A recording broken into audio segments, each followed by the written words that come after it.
Assalaamu calaykum waraxmatullaahi wabarakaatu. Waa Macalin Cabdicasiis. Waa idin salaamay dhammaan ardayda.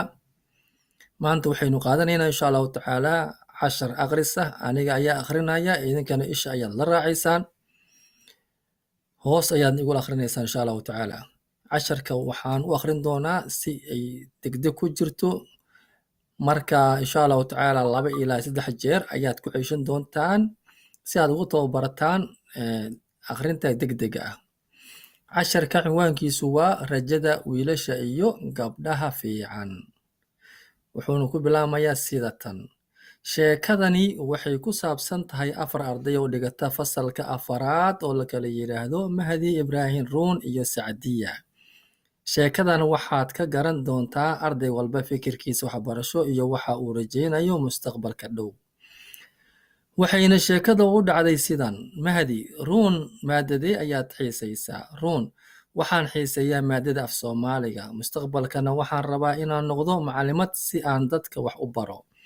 Adiguna maadadeed xiisaysaa? Mahdi, waxaan xiiseeyaa maadada af Ingiriiska. Mustaqbalkana waxaan rabaa inaan noqdo turjumaan iyo bare si aan u baro dadkayga afka Ingiriiska uguna turjumo afka qalaad. Sacdiya, Ibraahim, maadadee ayaad xiisaysaa? Ibraahim, waxaan xiiseeyaa maadada cilmiga deegaanka. Mustaqbalkana waxaan rabaa inaan deegaanka horumariyo kuna beero dhir badan.